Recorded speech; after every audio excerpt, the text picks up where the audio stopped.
Hello, everyone. Welcome to How to Set Up an Effective Internship Program, presented by Jen Myers, Director of Workforce Development. This webinar is hosted by the National Association of Landscape Professionals.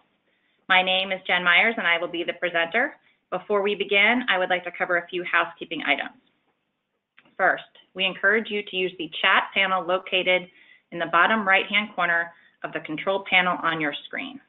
To ask a question, click on the chat box and type in your request. Then click the Send Privately box and direct your questions to Courtney Lawler. We will answer your questions towards the end of the webinar. If we run out of time, we will follow up with you via email. All telephone lines are on mute for this call. This webinar will be recorded and therefore will be accessible on the NALP website for future viewing. Thanks again for joining us today. How to set up an effective internship program is our topic. The agenda for today, we're going to do an overview of internships, talk a bit about developing relationships, the process for selecting interns, considerations for housing and transportation, compensation, scheduling, a duration and onboarding, evaluations. We'll review a general program timeline and have Q&A and discussion at the end of the webinar. I'm the presenter, Jen Myers, Director of Workforce Development for NALP, and my email is there if you want to reach out after the webinar with any questions. So let's start with defining internships. So a student internship, our definition, a working arrangement of prescribed duration with a guarantee that the student will rotate among several different aspects of the company's functional areas for 1 to 2 weeks each, completing modules that cover the duties and responsibilities of that area. There may also be minimum requirements for the school, the student, or the company to be met. A second internship with the same company would be similar, but a student may request to spend more time in certain areas and then, as a result, rotate through less areas. But this is typically done during a second internship when you know that the student is a good potential to come on board full time and they have the basic knowledge to be spending more time in those areas that they are more interested in. I also want to note that today a lot of what we'll be referring to is located in the NALP Student Internships for the Landscape Industry Guide, and towards the end of the webinar I'll provide the link to our website where you can obtain this guide. So let's talk about other types of experiences that sometimes get classified as internships even though they are not. The summer or seasonal work experience. Any summer job with no expectation of anything other than employment and pay would be a summer job or seasonal work experience. The student would be on par with every other employee, assigned to a crew, given work assignments, and supervised the same way every other crew person or assistant foreman is. This is not an internship, but may be a valuable experience for beginning students. So you may have a student that wants an internship. You may have already filled all of your spots for a particular summer, so perhaps you could look at that student to come on with a seasonal work experience and work on the same crew all summer with hopes that they could move into a formal internship role the following year. Now, each party to the internship contract must be clear about what an internship is and what it is not. The company needs to know what they're offering. The student needs to know what they are seeking before beginning an internship discussion. So it's very important that the company knows what they're going to offer and will be able to stick to that, and the student also needs to know what is reasonable and knows when they're applying for an internship what to expect, not just with this particular company, but with internships in general. So let's talk about benefits for employers. Why should you have an internship program at your company?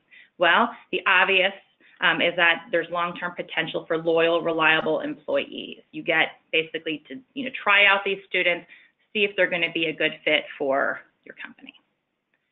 Investment in the industry by contributing to the education of new talent. This it's, I think a rare line of study, horticulture and landscape contracting, where you may not necessarily get the or enough hands-on experience while you're in school. You really do rely on the jobs that you have, whether it's in the summer or part-time during the school year or whatever the case may be, to get the experience that you need. And therefore, we need contractors to offer these positions to students so they get that experience before they graduate. And then employees, you end up with employees with increased communication and coaching skills. Having interns, it really forces you to get back to basics with your training program, because as those interns come in, you need to be able to teach them things from a very basic level. And it gives you the opportunity to have your staff work with those students and work on increasing their skills, and it gives them, motivation to take on more responsibility, which could lead to more pay. And then a positive internship experience means a student returns to his or her school as your best recruiter. You have a student that has a great experience at your company, they will go back, they will tell their friends, their classmates, and in addition, while they're completing that internship, they're most likely on social media in one way, shape, or form, talking about their internship, the good or the bad. But definitely the vast majority of that information gets shared once they're back to school. So let's talk about student benefits. So as I mentioned before, they can explore areas of interest prior to graduation. They are able to get down and dirty in as many areas as possible of the industry prior to graduation. So that way they're walking out and already have an idea of what way they want to head, what services they want to step into. Or of course, they may end up really enjoying everything and you have a hard time deciding, but more likely they're going to be able to kind of pare down what it is they want to do. Gain skills and knowledge not available in the classroom setting. Learn proper techniques in a safety-minded, friendly environment. And in learning those techniques, if that person comes on board to your company upon graduation, they're ready to go and they've learned things properly, safety-minded. But even if they don't come back to your company, wherever they do end up in the industry, they're already going to be well prepared to take on that role. Earn income to help with tuition and other college expenses. Have a competitive edge when seeking employment in the industry. Obviously you want to hire somebody that's got more experience, and if they've completed an internship or two with a reputable company, it's you know what you're getting when you're bringing somebody on, and you have the ability to talk to other folks in the industry about that student before you make them an offer. And then develop leadership and resource management skills. And this will vary, even just a singular internship, you will develop these skills, but if you're able to go back to the same company or another company and do a second or a third internship, you may get to do the types of things that a full-time employee would do, a kind of entry-level management. So it can be very, very helpful for students. So let's talk about requirements for employers. Number one, commitment. You need to commit the amount of time and money the program will take. Interns are great, but they are very high maintenance. Well, they're high maintenance. You can have very high maintenance, but they're high maintenance, more so than your other employees, and they will need a coach or mentor to be successful. You need to have patience. You need to be willing to deal with questions about why things are done that way. Well, I learned it this way here, or I learned it this way at home, or I learned it this way at school. Being able to answer questions and have the science and experience behind why you do things the way you do. You need to have good judgment. We'll talk more about mentors in a bit, but you need to be able to successfully match each intern with a mentor that's going to have a similar interest, wanting to head hopefully in a similar direction in their future, and having the right mentor can make or break an internship experience for a student. And then you need to have follow-through. You need to have regular, frequent meetings with the intern to assess the relationship. If you tell the intern during the hiring process and in the job offer that you're going to meet once a week for half an hour, you need to do that. If you tell them that you're going to complete evaluations, and provide feedback to them, you need to do that. So let's talk about failed internships. So they come down to expectations. The employer expectations, whether it's the internship program, the goals for the intern, the cost of the program, et cetera, are not realistic. And then the student expectations, the experience they receive, the training they receive, the ability to network are not clear and or met as far as the student is concerned. Failed internships are bad for the employer, they're bad for the intern, and they're bad for the industry. If a student has a negative internship experience, they may share it with their classmates and their friends. They could change majors or careers. And then they may confide in faculty who may steer students away from the employer. And this would be not only future interns, but full-time candidates. My personal experience working with internships, the company I came on board with out of college, prior to coming on board, they had a student had a negative experience. And it was a good 4 years before I was able to get another student out of that school into that office. I was able to get students for the other office, but that one particular office, for 4 years. So really until everyone who had heard directly from that student with the negative experience was gone, could I begin to get more interns. And now, that was, several years ago. So now with, social media and the internet, it's much easier to spread that negativity around. So developing relationships. So you need to build your faculty network. You need to get to know the faculty at 2- and 4-year schools, at different types of trade schools and career centers, ones that are close to you, ones that are regional, ones that are national, depending on how far you want to reach. At building that network, there are several ways you can do it. NELP hosts the National Collegiate Landscape Competition each spring, and we typically have about 150 faculty from 65 schools attend that event. We do have a career fair for students, but typically about the last hour of that career fair, we find that the students are off to get food, and the faculty stay at the career fair and spend that time walking around and speaking with all the employers. And if you have an existing relationship with those faculty, it's great to see them and catch up, find out what's new. But if you are just getting to know them, it is an opportunity not to be missed. They are there, they want to meet with you. It's one of the few times they get a break from being with their students, and they're ready to chat with industry professionals and learn more about their companies. And the faculty, they want what's best for their students. They want to be able to offer them opportunities, locally, regionally, throughout the country. And, they always are looking for new companies to meet and to build, to add to their network. Additionally, at Landscapes, we do have typically about 25 or 30 schools that will bring a contingent to Landscapes.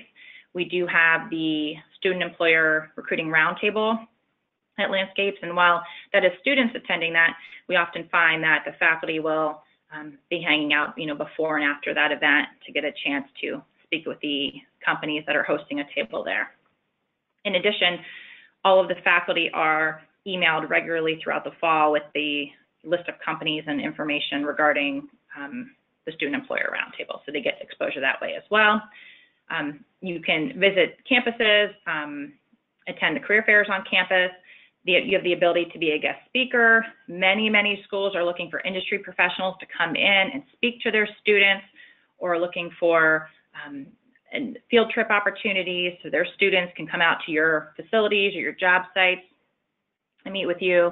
And then a lot of schools have a horticultural or a landscape or an MCLC club that will meet regularly, and you can ask to speak to that club and hit as many students as possible. You can bring in pizza, you can do barbecue, just any way to get that the time with the faculty and the students. And then when you do have those opportunities to speak, you don't want it to be only company promotion. You want to teach those students something that they can take away and utilize, whether it's immediately or in the future. So it's always great when you can kind of mix in some of those things as well as information about your company. And then, of course, you can do direct outreach, sending an email, sending a letter, sending company brochure, and reach out to those faculty. There's information available on the NELP website, and then you can check the websites directly of the schools and get the contact information that way. Many colleges and universities require students to complete an internship, or 2 or 3, prior to graduation. Mississippi State, for example, requires students to have 3 internships. The vast majority of schools that NELP works with do require at least 1 internship. And even the schools that don't require it highly recommend that their students complete an internship prior to graduation. Selecting these interns for your company. So like your full-time positions, you want to determine the minimum requirements for your applicants. So some examples would be enrolled in a horticulture or landscape-related 2 or 4 year program, a GPA of 2.5 or higher, a current resume and a face-to-face interview, a positive attitude and willingness to learn, and use of personal vehicle to travel within the vicinity and to and from work each day. Now, it's very important the student understand the work he or she will be required to do in very clear working conditions. I mean, you can assume that you're a landscape contractor or a landscape company, and a student is coming to work for you for this summer, and they know they're going to be working in the field with a crew each day. You cannot assume anything. You have to be very clear with everyone you meet what the program is going to be and what they can expect to be doing. Once you decide who you want to make offers to, you should send a written job offer and make sure it includes pay, responsibilities, any housing stipend, the length of employment, and make sure that they sign and return it to you. You may end up having different kind of tiers of internships. You know, you might have your, or internship candidates, you may have your kind of A group that you will send offers to, and then if any of them decline, you potentially look at a B list of students. So it is important to give deadlines to students to respond if you're going to have different tiers. You want to make sure that you can get, if you're going to go to that next group, that you have time to get them an offer. If you are not going to send offers, anyone that you've interviewed or met with about an internship, you should send them a letter, let them know, thank them, encourage them to continue a career in the landscape industry.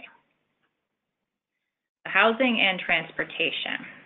So if you are going to recruit students from outside your area, you have to consider transportation and housing. These obviously will impact the cost greatly. If you want to start on the smaller scale, try to identify sources nearby where folks are most likely to have housing and transportation available. If you are going to provide housing, you need to consider the availability of short-term leases. For 3 to 4 month leases, this varies depending on where you are. Typically, it costs a little bit more. You may be able to get something in an apartment complex or sublet a condo, or you may have an employee who has a basement apartment they can live in. You really sometimes need to get creative, and then it's tough too, because you may want to plan for 4 or 5 or 6 interns. You may end up having 2, or you may end up finding 8 that are great. So you need to be ready and willing to do the legwork to find the housing. You need to consider roommate selection. So depending on who you bring on, their personal background and experience, religious affiliation, or personal thoughts or feelings, you may have to do same-sex housing. You may have the ability to have co-ed housing. That may vary from year to year, but you need to be thinking about that. Also, furniture, kitchenware, and utilities. Are you going to, and it would seem obvious, but are you going to furnish the, the apartment or housing, and to what extent? And then, are you going to cover utilities? Are you going to cover a certain part of utilities? How will that work? You need to have documented house rules. and a way that the interns know to go about reporting any issues. Transportation and or gas allowance, what that looks like. Perhaps everybody needs to report to the office every day, or perhaps you have somebody coming that doesn't have a vehicle, but you know someone else does, and they're able to ride together, and you can provide a stipend to that person that will be driving. Or perhaps you have the ability to have the intern picked up every day by the crew. What does that look like? And then you need to think about rental payments. How are the students going to pay for the housing? How much are they going to pay? So housing is typically subsidized, and the employer will pay all or some of that expense. And then if interns are living in company housing and they're getting assistance with those rent payments, you should consider providing that same stipend to those not in company housing. So if you have a student that, say rent is $500 a month, and say the student pays $250 and you pay $250, you should think about someone that's not in housing and driving in every day from their home or another place, providing them the $250 as well to cover mileage and gas on their car. And that way it doesn't seem like interns in housing or not in housing are receiving more extra benefits than the other, because they will talk about it. Compensation. So pay is typically in the $8 to $14 per hour range, and that's going to vary based on regional averages, competitors in the area, and then housing or transportation stipend. So what I typically see is if the company is not putting any money towards housing or transportation for the student, they're going to pay more per hour. If the company is giving a little or moderate amount or all towards housing or transportation, then they'll typically be on the lower range of that hourly rate. So compensation and any other costs need to be in the budget, and you need to figure out how you're going to allocate those. And so some examples here are put everything to an indirect training expense, and just kind of chalk it all up to the intern experience. And I think that sometimes helps if you have any management folks that are resistant to working with interns, because they don't want to have to pay them and add that cost on that may or may not be budgeted in their accounts. And then another idea is to do a 50-50 split and put half of that into indirect training or a training budget, and then the other half to direct job cost for the particular branch that that student is working with, or however else you want to do it, but you need to make sure that it's covered. Typically, uniforms are provided free of charge, while students need to bring or purchase pruners, pocket knife, whatever other small hand tools they may need. So the schedule and duration. So a typical internship is 10 weeks, comprised of 2-week modules. Sometimes they're 11 or 12 or 14. And you can have internships any time of the year. We're speaking more about summer internships today. But, most students will be available about 10 weeks. And if you review the student internship guide on pages 8 to 10, we have some examples of the modules and training that students should receive. And then we have a sample schedule on page 11. Now, this program is going to be tailored to your company, obviously, the services that you provide, your schedule, and then also to the people that you have on staff, because you need to ensure all the employees that are doing training and interacting with the student interns understand the program. So, a lot of cases, the company will have particular crews that are best suited for interns to work with. And these are, experienced folks or have a lot of experience with training and they're certified perhaps. And you may have, other cases where each crew in a particular service has an opportunity during the summer to have an intern work with them. And then you kind of spread it around, and that way all the crews get the opportunity to have somebody, new that they're training and get that experience. A lot of times it's best to have the interns work in all the different services and say, if this is your first internship experience, this is how it works. You're going to rotate here, here, here, and here, and here, and you'll have a great experience. And then if they, like we mentioned earlier, if you have somebody that comes back or perhaps has done an internship somewhere else and has more experience, they may want to rotate through 3 services instead of 5 or 6.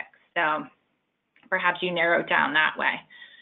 But I think it's very important for those that are completing their first internship or getting their first real field experience to see as much as possible, because like I like to tell my 9-year-old daughter, you're not going to know that you don't like it until you try it. It may be helpful to have documented lists of training or work that each intern should complete while working with a branch or department. That is helpful for the branch, for their crews and managers, to make sure they're clear about what the intern should experience. And then it also empowers the intern, because they have a basic idea of what it is they're going to see, and they can try to stay on top of that too, and encourage them to speak up and make sure the folks they're working with know that they should be experiencing all those things. And then, for non-traditional students, you may want to consider a modified internship. And we had mentioned longer rotations. Maybe you have a part-time intern that is only available during the school year on Fridays or in the afternoons or the mornings. Should you turn them away just because they can't do a typical standard internship in the summer? If they're the right fit, they're a great potential candidate for full-time, you can make it work. Something else I've done in the past is I've had students that have graduated from school that have not completed an internship. They may or may have not had a summer job in the industry, but they really don't know what they want to do yet, and they're not qualified to move into a full-time role. So bring them on as an intern and typically have them spend longer in a particular service. So instead of 2 weeks per service over 10 or 12 weeks, they would spend 1 month per service over 6 months or more, with the thought that they would kind of rotate through, and then hopefully by the end of that 6 months or 9 months or 12 months, figure out what role they want to move into. And a couple examples I can think of, I had a student that rotated for 9 months, going back to a couple different services before he found his home. And I had another student that his second month, things clicked and he found his home, and it ended up working in that branch.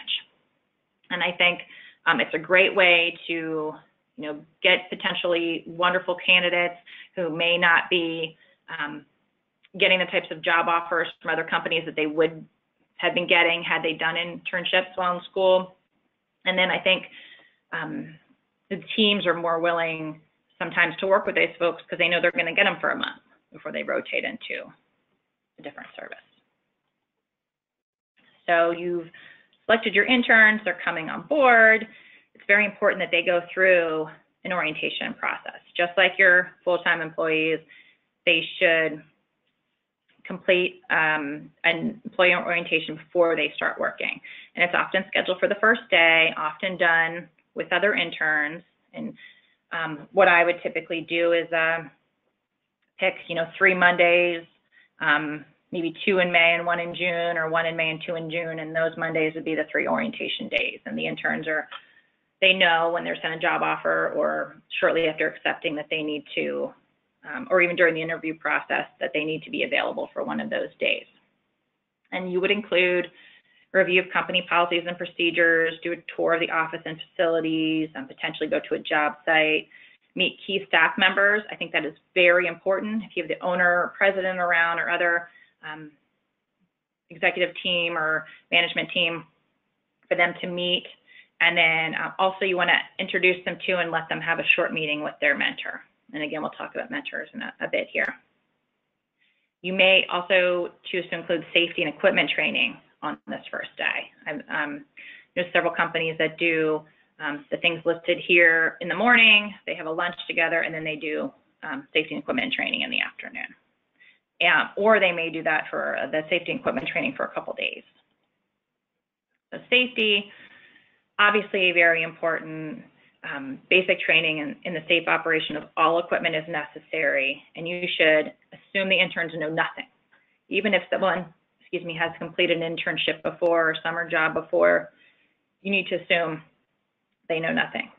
Each intern should go through a start to finish hands-on session with every piece of equipment, and you should have them demonstrate to you safe and proper use before they are able to operate it on their own.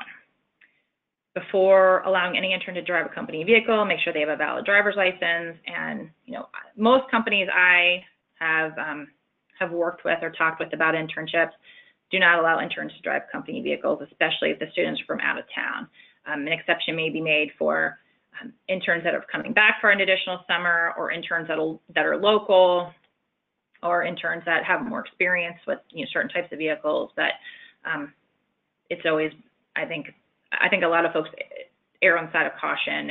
It's really just not worth the stress of having an intern drive a company vehicle. The rules: interns may not have the experience or maturity level to know how to conduct themselves in a business setting. You need to be prepared to explain the dress code, the code of conduct, any drug testing requirements, how they need to report and keep their time, and even something as simple as where to park every day. You really have to kind of strip it down to a basic level and make sure that you cover everything you think they could possibly need to know. For a lot of students, this may be their first, real world job experience. They may have experience mowing lawns in their neighborhood, as a lifeguard, working in retail, babysitting, that type of thing. But this, could very well be their first real job that is tied to their career. And you need to be very explicit in what you need from them and what they should expect. And, a lot of times this is going to be listed in your employee handbook. I think it's helpful to have an addendum to the company handbook that's specific to the internship program, especially if you're going to be providing housing and transportation or anything of that nature. The mentors. So while the intern may be hired by an HR manager or recruiting director, that person will typically manage the overall program, you should assign an individual to be the primary point of contact for each intern. That way, they have this person, just for them, kind of this big brother, big sister relationship. These mentors will meet with the intern on a regular basis and be the first person the intern should contact if they have any questions or any problems. The mentor will attend evaluation meetings with the intern and the program coordinator. They will participate in any intern-related social events, and they may play an important role in helping secure that former intern for full-time employment. A mentor should have strong coaching and training skills and be able to explain to the student what the mentor's role is and be able to, answer questions about, the industry and the different types of work that they will be doing, as well as career paths and other types of information related to transitioning to full-time employment in the future. So mentors, you need to identify these people are, and then even if you've identified some great people, you have to convince them to do it. So I think, sharing with them that they will increase their skills, interpersonal skills with coaching and training. Maybe you tie this to their own evaluation or goals, and that leads to an increase in pay. Some organizations may offer a company bonus if that student comes back on full-time after graduation. You just need to make sure, like it says here in bold, that the mentor understands their role and any expectations for this role that they're going to be in for this student. And we would also recommend having a meeting with all of your company mentors before you're in. During that time, you can review guidelines for mentors, which we do have some listed in the NALP Student Internship Guide. And then you may give each mentor a folder that would have their intern's resume and notes, the schedule for that intern, a list of all the mentors and interns for the summer, and then an example of evaluations to complete. And some mentors I have worked with over the years, they go out of their way to make the student feel comfortable, not only with them to start, but as they rotate through the branches. So I had some great mentors that would, a student would be finishing a 2-week stint with the service on a Friday, be moving to the next one on a Monday, and that mentor would be sure to see that student on Friday and take that student to meet with the manager of that service they'd be working with the next week and do introductions and where to meet and that type of thing, and make it very easy for them. And it seems like a small thing. It probably takes a few minutes, but for the interns, that was something that all of those that experienced that pointed out to me as really being very impactful. So evaluations, feedback from interns is very, very important. You know, you need to find out from the student how their experience is going while it's happening as well as when it's finished.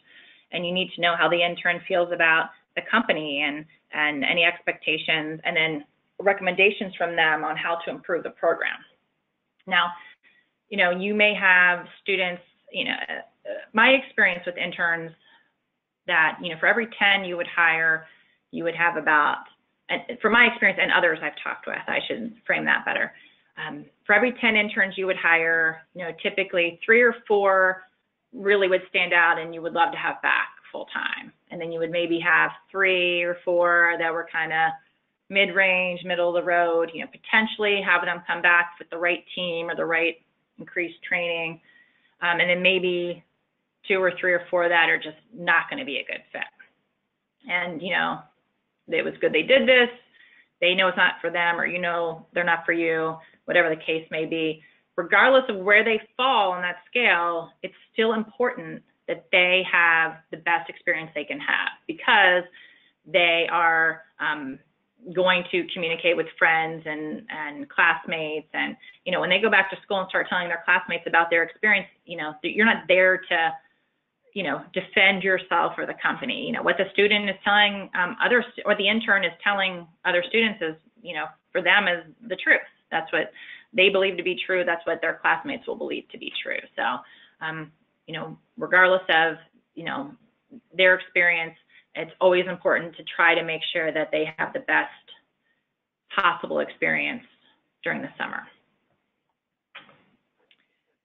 So recommended check-in schedule would be, with the interns, would be for once every week, the intern and the mentor should meet for, you know, 15, 30 minutes.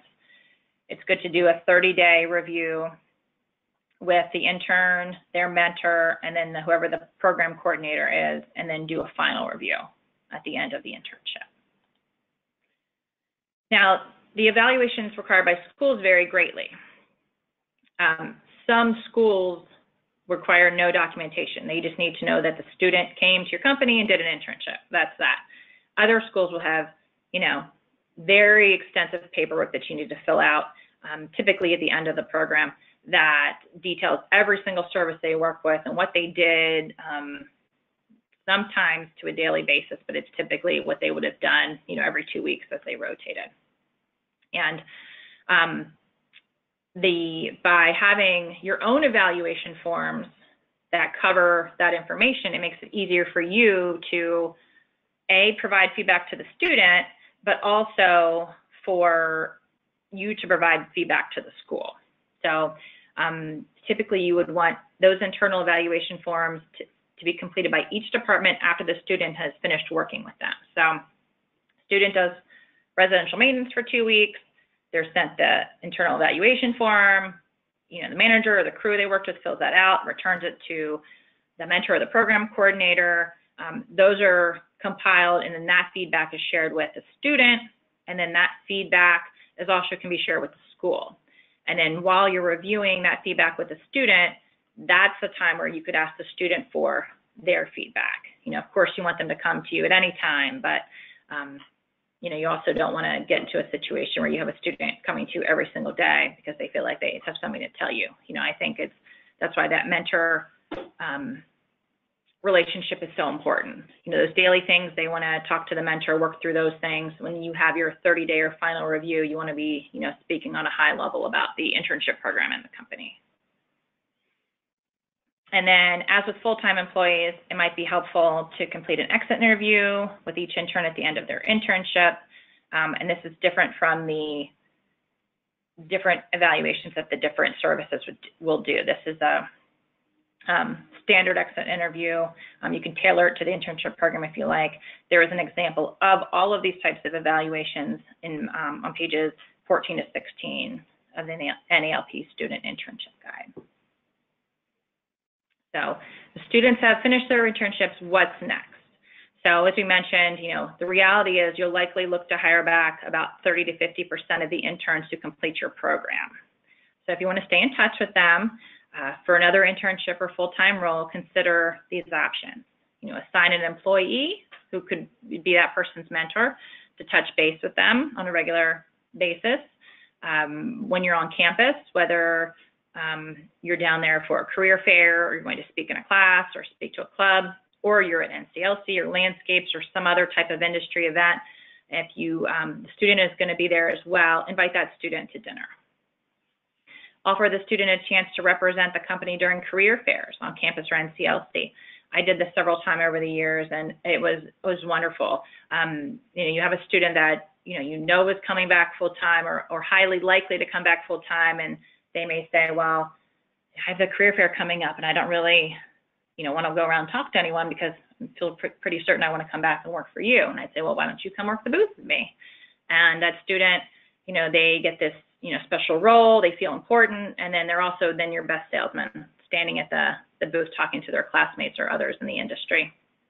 And then if they haven't already, invite the intern to follow your social media channels.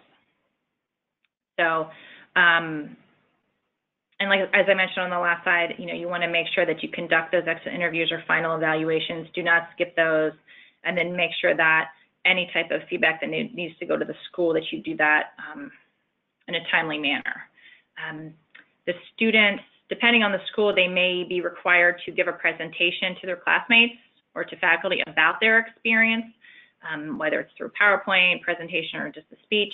And sometimes it's helpful for the student to have photos, so you can help out with that to help them for their presentation or other information. The ways to enhance your internship program.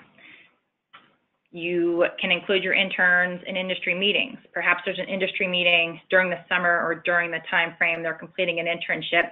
Perhaps you take them with you to that industry meeting and cover any registration fee. You can sponsor a visit by a professor once during this session.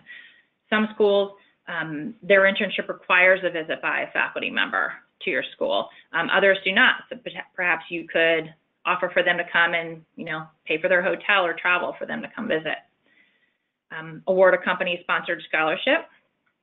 Give a higher starting salary to graduates who complete approved internships. And then ask the student to give an oral presentation to the company management team or seminar class. And we talked about at school, but you can do that internally as well. You could ask the student to complete a presentation and then present it to management or even the whole company prior to going back to school. We have, this is also from the guide, we have a suggested program timeline. So we have your first steps here. You want to create an internship plan. And hopefully the information from this webinar and the guide can help you with that. And then you need to get your key company employees on board. If they're not on board, it's not going to happen. It's not going to be successful. Come fall, again, this is referring to your typical summer internship. Come fall, you want to identify that pool of qualified intern candidates.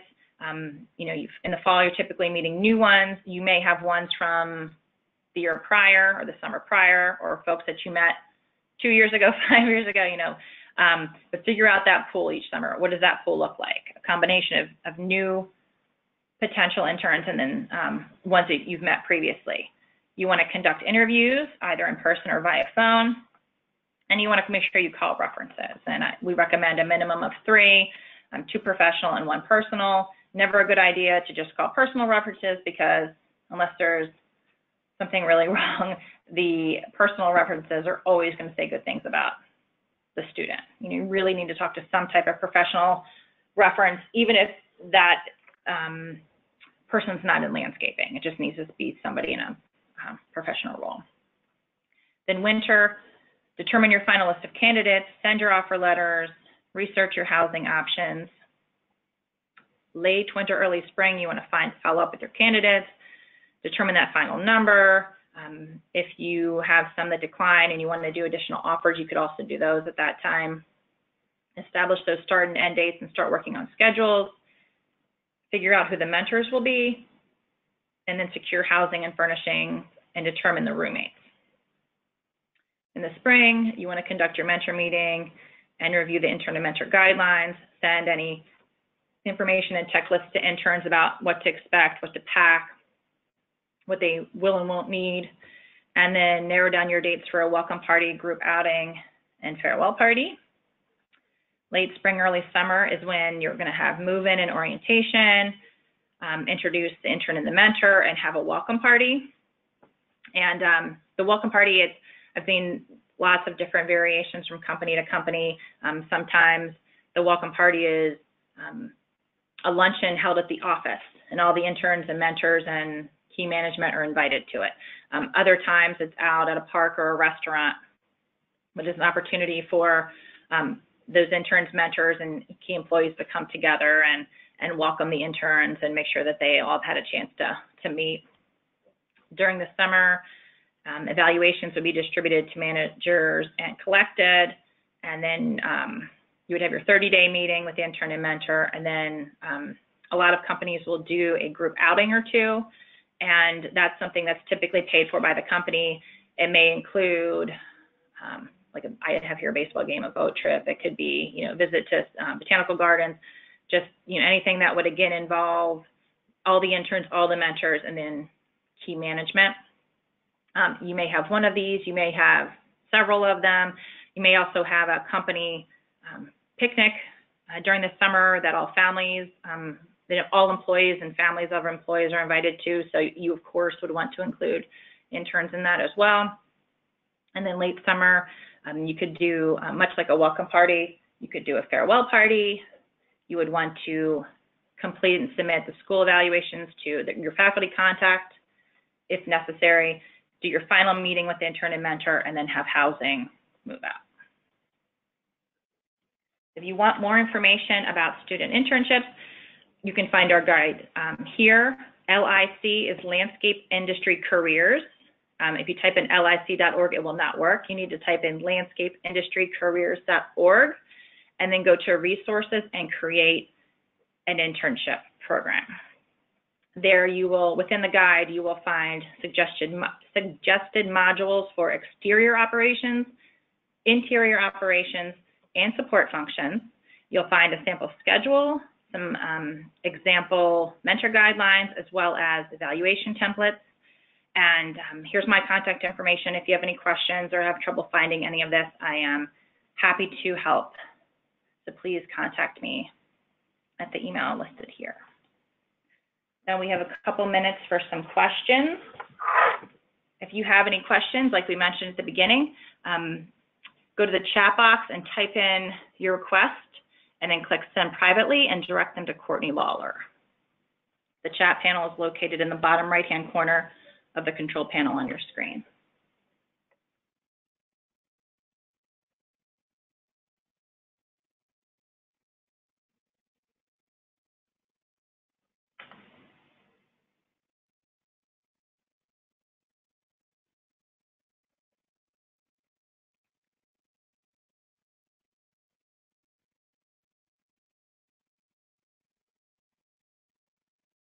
Okay, doesn't look like we have any questions today, so we will go ahead and wrap up here. So I do want to mention our monthly workforce webinars are sponsored by the NELP's Industry Growth Initiative. IGI is leading the landscape industry's response to the Workforce Challenge. We do have 2 upcoming workforce webinars, and we will have some guest speakers.